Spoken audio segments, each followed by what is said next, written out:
Mise en place le 20 avril 2023 par le ministre des Transports, de l'Aviation civile et de la Marine marchande Honoré Saï, la cellule technique du dit ministère chargée de vérifier la conformité et le calibrage des équipements chronographiques de l'ensemble des autobus de la Société de transport Océan du Nord a effectué une descente au parc auto et à la direction générale de la dite société ce vendredi 21 avril 2023. Première étape de la visite, le garage technique de cette société situé dans la rue Ndolo à Talangaï, dans le 6e arrondissement de Brazzaville. Ici, le service de maintenance est au point, comme l'explique ce maintenancier à bord d'un bus. La balise, dès qu'elle est connectée à la machine, ça donne les différents états du véhicule. On a l'état où le véhicule est totalement à l'arrêt, c'est-à-dire que même le moteur ne tourne pas. On a l'état parking, tel que c'est actuellement, le moteur il tourne, mais ce n'est pas en mouvement. Et on a l'état en mouvement. Et on a aussi des états arrêt. Et l'état physique. Voilà. Donc c'est aussi l'état physique. Oui. Et donc là où il y a, ça c'est la géolocalisation. Ce qui peut nous donner, c'est juste la géolocalisation. Ce qui peut nous donner par contre qu'on a configuré aussi, ce sont par exemple les arrêts brusques, les freinages brusques et même les virages serrés aussi. Et la balise fonctionne. Comment en temps réel. Là c'est installé. Tous les véhicules sont équipés de balises. Nous avons des calculateurs spécifiques pour chaque système. Pour le freinage, il y a un calculateur comme une boîte noire.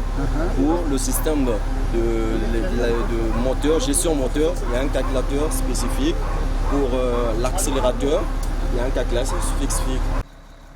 Pour se faire une idée nette de la capacité du dispositif de la structure, les membres de la cellule technique ont eu droit à la visite de tous les compartiments du magasin de stockage des pièces de réchange. Pas de fausses notes.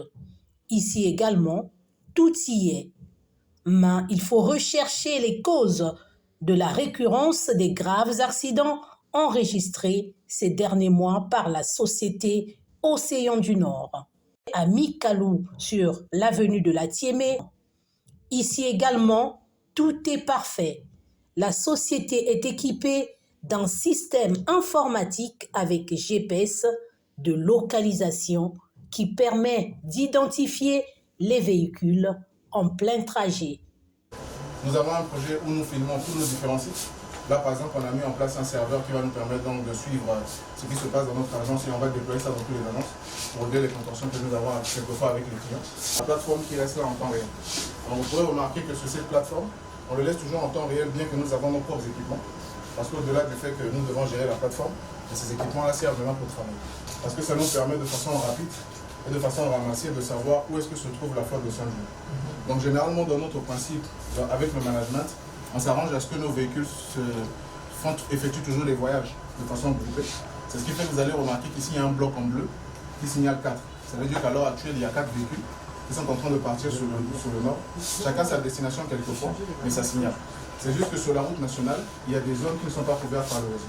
Donc les types de balises que nous avons pris, ce sont des balises qui se comportent d'abord sans Internet. Donc ce qu'ils font, c'est que tout le mouvement que le chauffeur fait, il enregistre d'abord en local.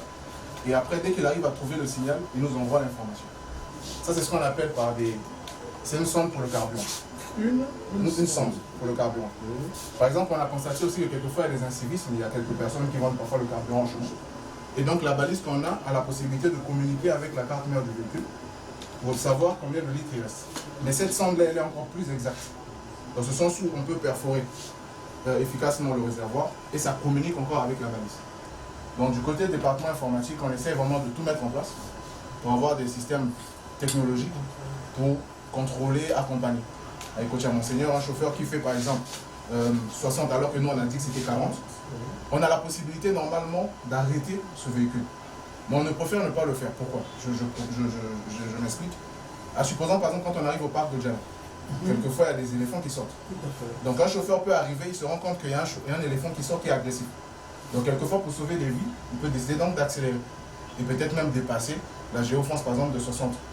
Et donc à ce moment-là, nous au lieu d'arrêter le véhicule, on le laisse faire, mais on est alerté. Et à son retour, on lui colle une demande d'explication. Et du point de vue du suivi, par exemple, est-ce que dans le cadre du GPS, est-ce que vous avez eu entre-temps effectivement un suivi réel de cet accident, de ce véhicule-là? Quelle que soit la disposition qu'on peut mettre, les bavures ne peuvent pas manquer. Mais ce n'est pas pour encourager ça. C'est-à-dire que nous, on a mis en place des systèmes.